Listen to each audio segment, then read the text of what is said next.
जय जगन्नाथ। मु ज्योतिर्विद पंडित राकेश कुमार दशरम आपण मानकु मोर भाग्य ज्योतिष केन्द्र चैनल को स्वागत जनाऊँगी। सुप्रभातम। आज छोट शास्त्र अमृतवाणी जानिबा। जक्ष युधिष्ठिर संवादर कथा।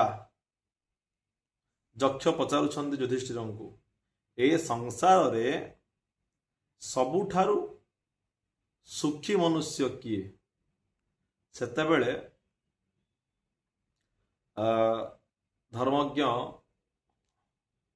युधिष्ठिर उत्तर रखुचंती जो व्यक्ति 5-6 दिन अंतर रे बा दिनर पंचम बा षष्ठ प्रहर रे साग पखाड़ बा साग भात खाई निजर गुजराणा मेंटाई सिना केबे भी ऋणग्रस्त हुए नहीं, केबे भी से ऋण करेनी, सी सबुठा सुखी।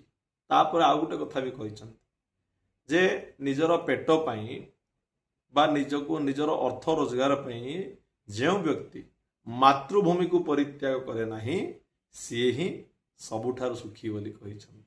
बहुत सुंदर कथा शिखिबार अच्छे कथार। आजिका समाज आप देखु लोक मैंने बाहर को जाउछंती किछि अर्थ लोभरे बा किछि टंका रोजगार करिया पे जाउछंती, किंतु एमिति गोटे समय आसुची जो समय रे समाने निज बासस्थान बा निजर मातृभूमि को फेरिया पे अनेक प्रकार कष्ट अनुभव करुछंती।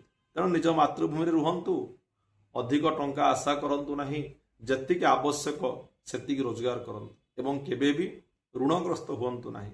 आ जदि भी ऋणग्रस्त होउछंती निजर आयत्त भितर आपण लोन करंतु, निजर आयत्त भितर आपण ऋण करंतु, जतिक आपनको सुझिबार क्षमता रहिबो। ई सब कथा गुड़िक शास्त्र पूर्व लिखा है जहाँ आज आम अनुभव करुचु। तेणु जदि कथाटी भल लगी तेबे लाइक कमेंट शेयर। जय जगन्नाथ।